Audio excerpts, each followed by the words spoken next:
마태복음 1장 18절부터 25절 신약 1쪽 같이 읽겠습니다. 예수 그리스도의 나심은 이러하니라. 그의 어머니 마리아가 요셉과 약혼하고 동거하기 전에 성령으로 잉태된 것이 나타났더니 그의 남편 요셉은 의로운 사람이라 그를 드러내지 아니하고 가만히 끊고자 하여 이 일을 생각할 때에 주의 사자가 현명하여 이르되 다윗의 자손 요셉아 내 아내 마리아 데려오기를 무서워하지 말라. 그에게 잉태된 자는 성령으로 된 것이라. 아들을 낳으리니 이름을 예수라 하라. 이는 그가 자기 백성을 그들의 죄에서 구원할 자이심이라 하니라. 이 모든 일이 된 것은 주께서 선지자로 하신 말씀을 이루려 하심이니 이르시되 보라 처녀가 잉태하여 아들을 낳을 것이요 그의 이름은 임마누엘이라 하리라 하셨으니 이를 번역한즉 하나님이 우리와 함께 계시다 함이라. 잠에서 깨어 일어나 주의 사자의 분부대로 행하여 그의 아내를 데려왔으나 아들을 낳기까지 동침하지 아니하더니 나음의 이름을 예수라 하니라. 아멘. 순종에서 순종으로 이루어진 성탄. 순종에서 순종으로 이루어진 성탄이라는 제목으로 말씀 전하겠습니다. 역사를 영어로 뭐라고 부르지요? 히스토리라고 하지요. 아마도 한 번쯤 들어보셨을 것 같아요. 히스토리, 히스 그리고 스토리가 합성된 단어다. 이런 얘기 한번 들어보셨어요? 히스, 그의 스토리, 이야기. 여기서 그라고 하는 것은 예수님을 의미한다라는 거죠. 인류의 역사는 예수님의 구원의 역사 이야기다. 이런 내용이었습니다.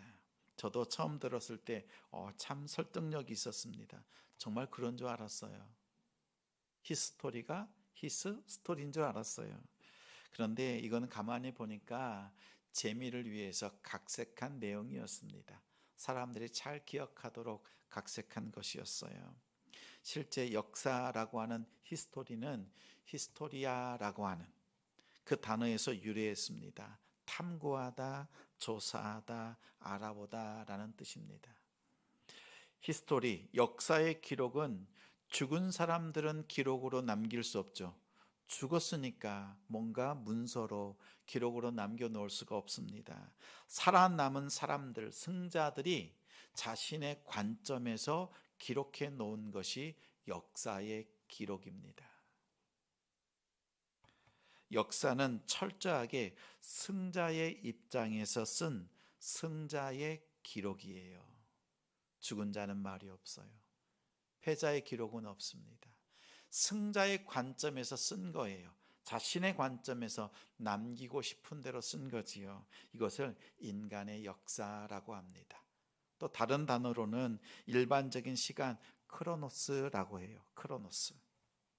우리가 살아가는 24시간 365일 1년 우리의 인생 이런 걸 얘기 나눌 때 일반적인 시간이 흘러간다. 이것을 크로노스라고 합니다. 근데 이 크로노스 안에는 하나님께서 일하시는 개입하시는 카이로스라는 시간이 있어요. 우리의 인생의 역사 속에 하나님이 직접 개입하시는 시간이 있어요. 분명 모든 인류의 역사는 하나님의 통치와 다스림이 있지요. 그 안에 있어요. 근데 하나님이 직접 나타나시고 직접 역사하시는 시간이 카이로스입니다. 마태복음 1장 15절에 보면 이렇게 시작합니다. 때가 참에 하나님의 나라가 가까이 왔다. 여기서 때가 찼다라고 할 때 때라고 하는 것이 카이로스예요. 그 많은 시간들이 있지만 그 순간 그 시간에 그 때에 하나님의 역사가 있었다라는 것입니다. 성경에 보면 그때에라고 그 날에라고 할 때 대부분이 이 카이로스라고 하는 단어를 쓰고 있습니다. 카이로스는 하나님께서 직접 개입하신 시간을 말합니다. 자, 하나님의 구원, 이 구원의 시간, 이 카이로스라고 하는 것은요, 승자들의 기록이 아니라 순종한 사람들의 기록입니다. 하나님의 구원은요, 순종의 기록이에요. 여러분 기억하십시오. 하나님의 구원의 역사에는 순종하는 사람들의 시간과 헌신과 눈물이 있었어요. 그것을 통해서 구원이라고 하는 역사가 기록으로 남았던 것입니다.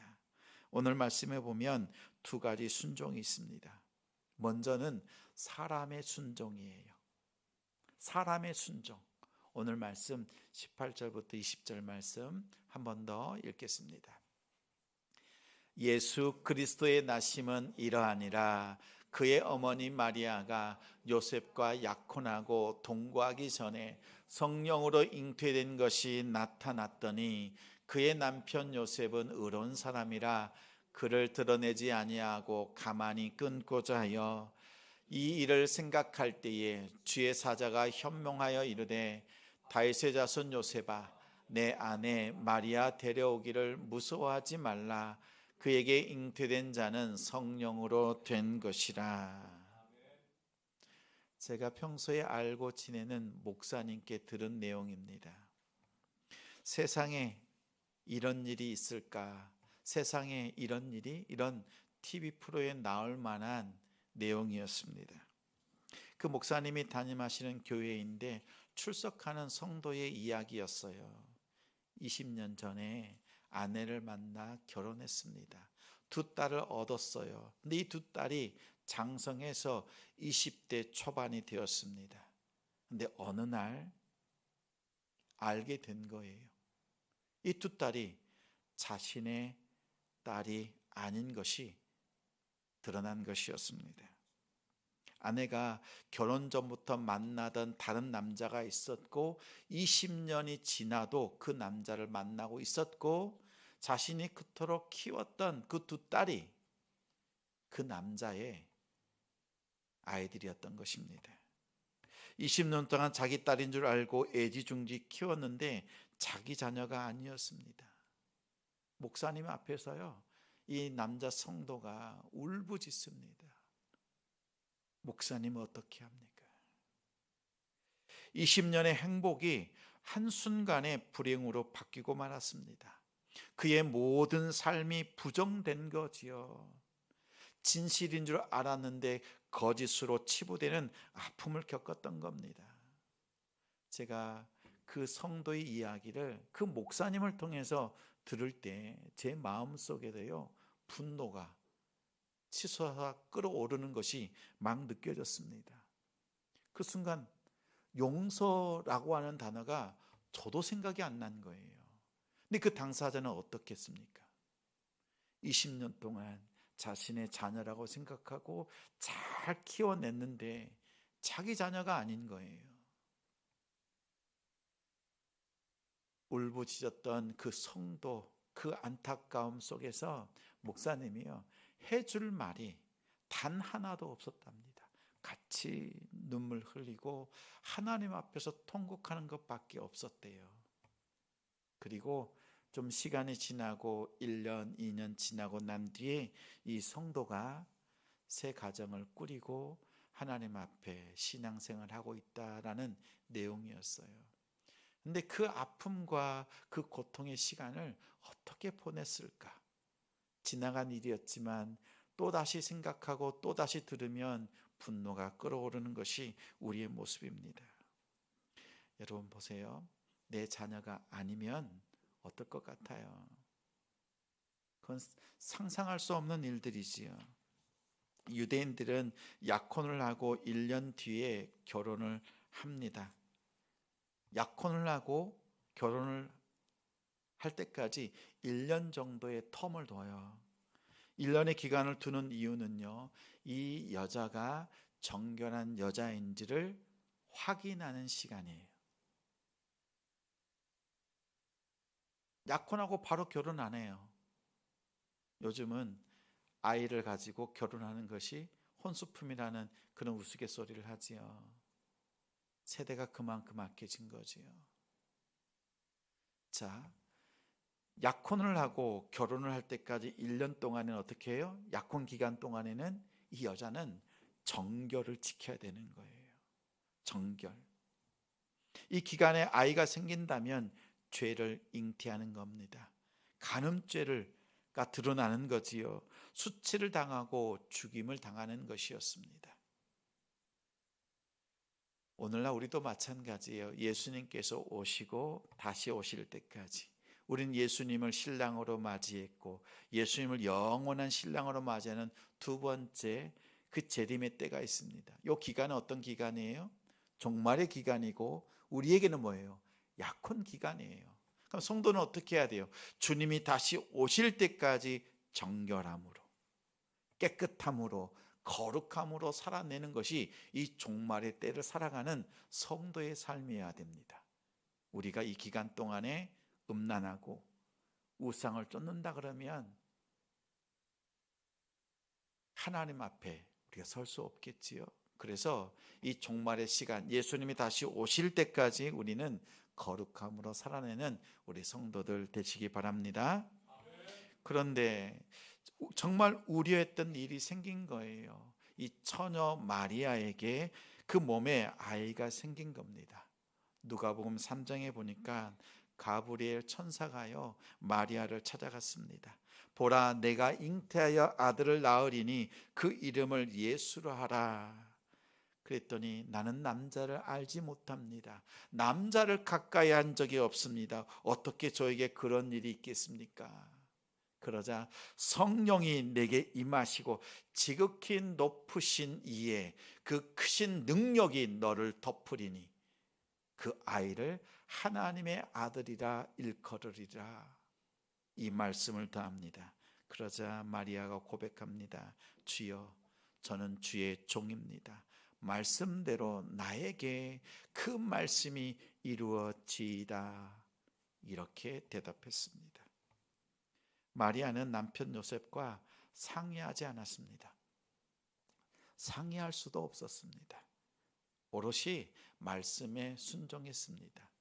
근데 이 마리아에게 이렇게 계시하고 난 뒤에 이 천사가 이제는 마태복음 1장에 보니까 요셉의 꿈속에서 현몽합니다. 깨닫게 합니다. 꿈속에서 말하기를 다윗의 자손 요셉아, 내 아내 마리아 데려오기를 무수하지 말라. 잉태된 자는 성령으로 된 것이다. 아들을 낳으리니 그 이름을 예수라 하라. 라는 이 말씀을 받습니다. 꿈에서 깼어요. 이게 무슨 꿈인가 생각했겠지요. 그런 일이 있을 수가 없겠지요. 요셉은요 순종했습니다. 여러분 생각해 보세요. 가브리엘 천사가요 겁나 바빴습니다. 마리아를 찾아가서 하나님의 뜻을 전하고 그 예수의 탄생 수태고지를 하고 또 요셉을 찾아가 가지고 그 뜻이 하나님의 뜻인 것을 알렸던 겁니다. 그리고 예수님이 태어나신 날에는 이 천사들이 어떻게 했어요? 목동들을 찾아가고 동방박사들이 쫓아올 수 있도록 별 하나를 준비해서 인도했습니다. 천사들이 많이 바빴겠지요. 예수님이 오시는 그 성탄은요 이렇게 준비되어지고 그 순종하는 사람들을 통해서요 성탄이 우리 가운데 주어진 겁니다. 만약에 마리아가 아무리 하나님 뜻이라도 저의 정결함, 거룩함을 더럽힐 수가 없습니다 라고 거부했다면 하나님의 구원이, 성탄이 있었을까요? 아니면 요셉이 하나님 그러한 일은 있을 수가 없습니다, 우리의 가문에 그러한 일은 있을 수 없습니다, 그리고 그 꿈을 사람의 꿈으로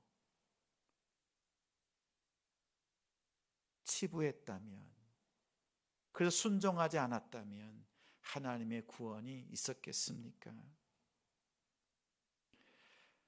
만약에 이런 마리아와 요셉이 순종이 없었다면 하나님의 구원은 어떻게 되었을까요?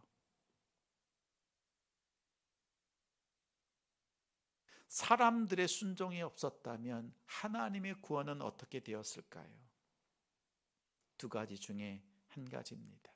하나님께서 길이 참으시고 하나님의 구원을 연기시키시는 거예요. 언제까지?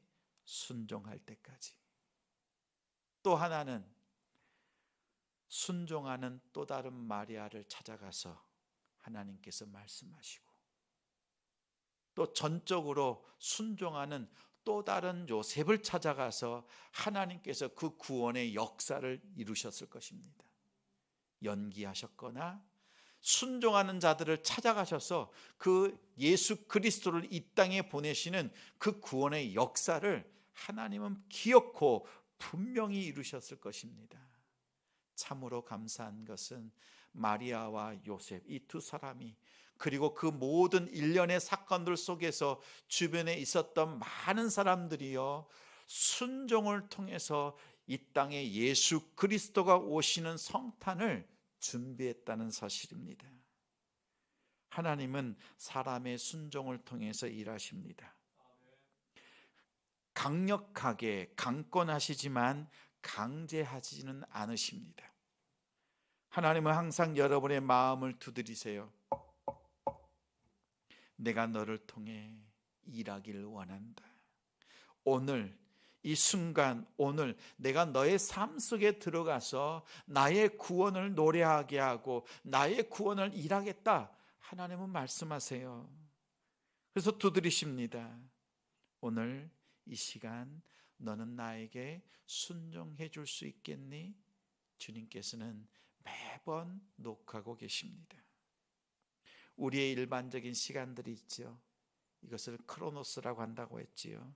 그런데 우리가 일반적인 시간이 흘러갈 때 하나님께서 우리를 향해서 녹화하시는 그 소리에, 그 말씀에 우리가 순종으로 나아가면 하나님이 일하시는 카이로스의 시간으로 바뀝니다.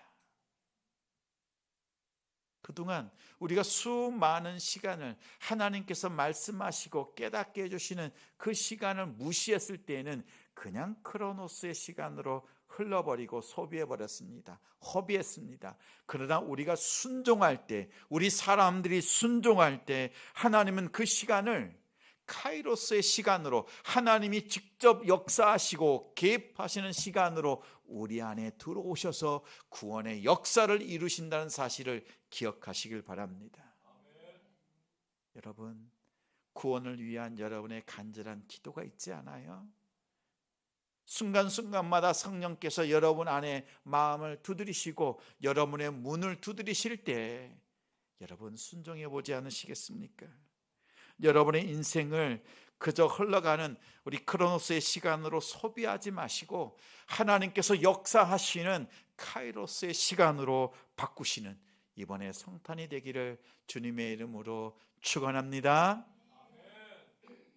두 번째 순종이 있어요. 이 순종은 결정적인 순종입니다. 하나님의 아들의 순종입니다. 우리 사람들의 순종이 있다면 그 다음에 순종은요 결정적인데 하나님의 아들의 순종이에요. 22절 23절 말씀 같이 읽겠습니다. 이 모든 일이 된 것은 주께서 선지자로 하신 말씀을 이루려 하심이니 이르시되 보라 처녀가 잉태하여 아들을 낳을 것이요 그의 이름은 임마누엘이라 하리라 하셨으니 이를 번역한즉 하나님이 우리와 함께 계시다 함이라. 23절만 한 번 더 읽겠습니다. 시작. 아들을 낳을 것이요 그의 이름은 임마누엘이라 하리라 하셨으니 이를 번역한즉 하나님이 우리와 함께 계시다 함이라. 아멘. 누가복음 3장 35절에 보니까 잉태된 아기에 대해서 누구의 아들이라고 말해요? 하나님의 아들이라고 말씀하였습니다. 하나님의 아들이요 또 예수님은 하나님이십니다. 하나님이 처녀의 아들로 태어났습니다. 이것이 성부 하나님의 태초의 계획이었어요. 그 계획된 말씀은 예언된 말씀으로 기록되었습니다. 이사야서 7장 14절에 하나님이 우리와 함께 계시다, 임마누엘의 하나님이 임하신다라는 말씀이 이사야서의 예언의 말씀으로 기록되었습니다. 성자 하나님 예수님께서는요 예언의 말씀대로 이 땅에 오신 거예요. 하늘의 아들이 이 땅에 오신 이 일에 대해서 성경은 이렇게 말씀합니다. 로마서 5장 19절 말씀 같이 읽겠습니다. 한 사람이 순종하지 아니함으로 많은 사람이 죄인 된 것 같이 한 사람이 순종하심으로 많은 사람이 의인이 되리라. 앞서 나온 한 사람은 첫 번째 사람 아담입니다. 그 아담의 순종하지 않음, 그 불순종을 통해서 오고 오는 많은 사람, 모든 사람이 죄를 짓게 되었지만 이제 또 다른 한 사람, 둘째 아담, 그 예수 그리스도를 통해서 그분의 순종하심을 통해서 모든 사람이 구원에 이르게 되었다라는 말씀이에요.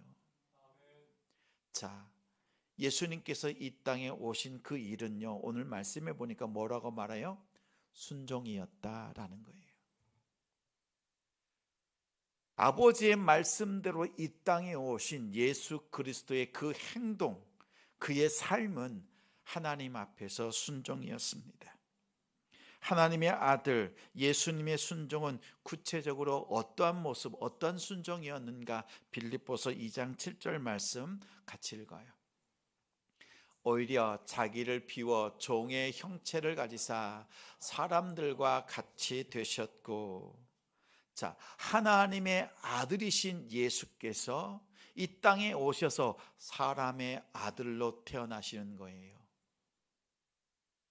하나님의 아들이 사람의 아들로 태어났습니다. 이것을 성육신, 인카네이션이라고 합니다.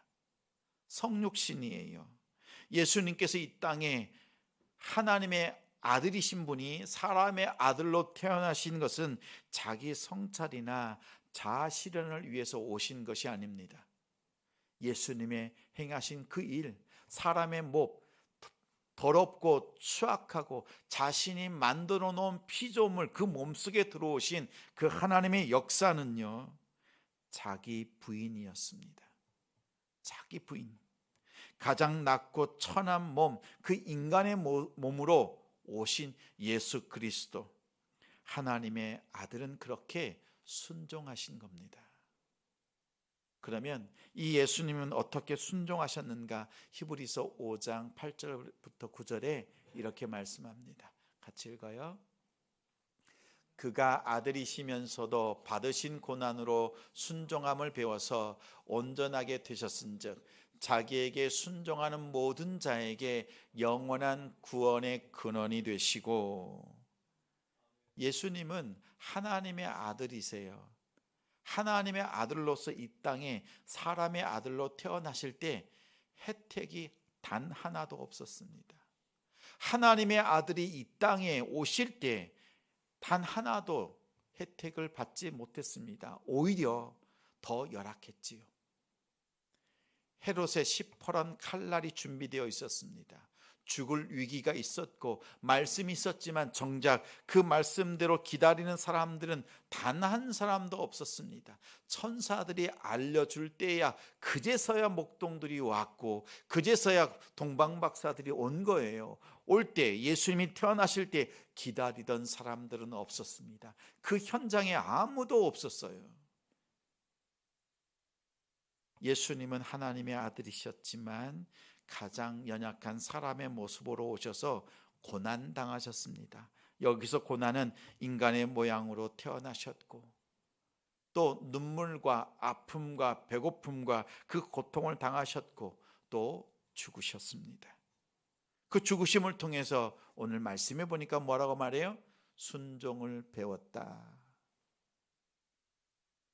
인생의 그 희노애락을 통해서, 그 죽음을 통해서 순종을 배우셨어요. 순종을 배우지 않아도 되는 그분께서 이 인생을 통해서 순종을 배우셨습니다. 그 고난을 통해서 온전하게 되셨습니다. 이렇게 하신 이유가 있어요.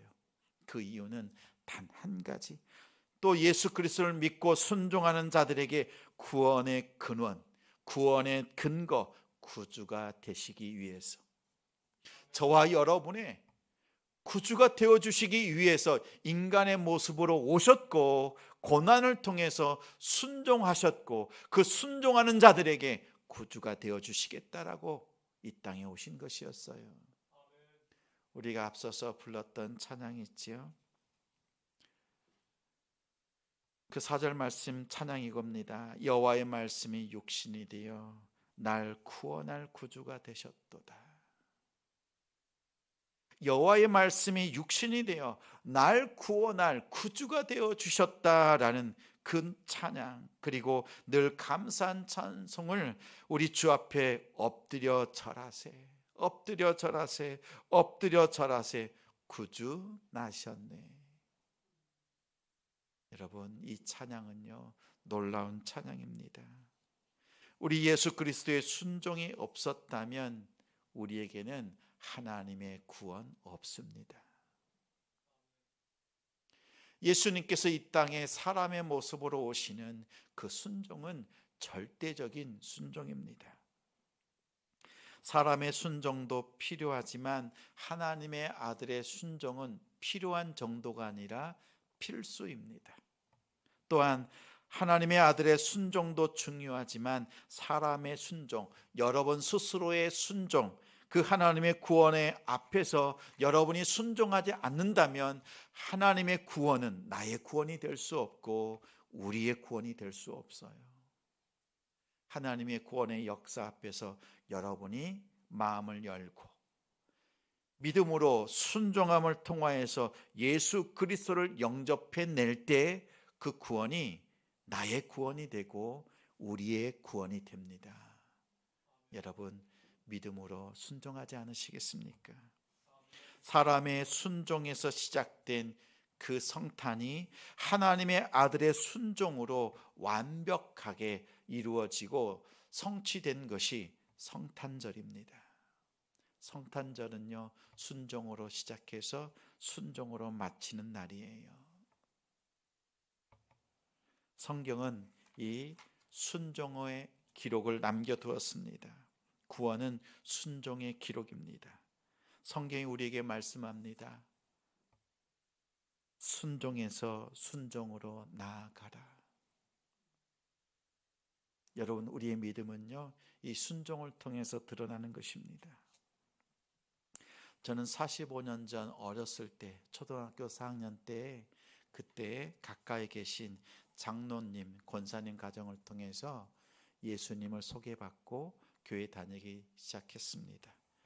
그리고 그 교회의 성도들의 눈물과 기도, 가장 힘들고 어렵게, 아마 그 당시에 교회 중에, 그 교회 성도들 중에서 가장 힘들게 살았던 가정 아닌가 생각이 들어요. 그때 성도들의 눈물과 기도가 있었습니다. 그리고 많은 분들의 헌신이 있었어요. 제가 예수 그리스도를 만나기 전에는요, 다른 분들의 눈물과 믿음의 순종이 있었고 그 순종을 통해서 저에게요, 하나님의 구원의 역사, 하나님이 개입하시는 카이로스의 시간이 주어졌습니다. 제 마음을 여셨고 하나님이 직접 들어오셔서 예수 그리스도를 나의 구주라, 나의 창조주라, 나의 주인이라고 고백할 수 있도록 역사하셨습니다. 저보다 앞서서 우리 사람들의 순종을 통해서 하나님은 나에게 역사하시고 이제는 나의 순종을 통해서 그 하나님의 구원의 역사가 또 다른 영혼에게, 또 다른 가정에, 또 다른 일터와 사업장에 흘러가기를 원하시는 것이 하나님의 뜻입니다. 우리가 순종해낼 때 이 구원의 은혜가 우리의 시간이 크로노스의 시간으로 소비되지 않고 하나님의 카이로스의 시간으로, 구원의 역사로, 하나님이 직접 개입하시는 역사로 나타납니다. 여러분, 이 성탄을 이렇게 준비하며 맞이하지 않겠습니까? 우리가 이 자리에 있기까지 수많은 사람들의 보이지 않는 눈물의 순종이 있었습니다. 우리도 이 눈물, 이 순종을 따라서 하나님의 그 역사를 이루어가는 우리가 되기를 소망합니다. 동서남북 성탄 소식 전하기. 여러분, 몇 가정에, 몇 사람에게 이 성탄의 소식을 전하겠습니까? 작지만 하나님의 메시지는 강력하고 하나님의 복음은 우리의 삶을 바꿔놓을 것입니다. 여러분의 가정에 순종함으로 하나님의 구원의 역사를 이뤄가는 우리 성도들 가정이 되시길 바랍니다. 이 기쁨을 전하고 또 우리 성도들 우리 가정 속에 이 성탄절에 하나님께서 영광 받으시는 우리의 순종을 통하여서 하나님 앞에 큰 영광 돌려드리는 우리 성탄이 되기를 주님의 이름으로 축원합니다. 축원합니다.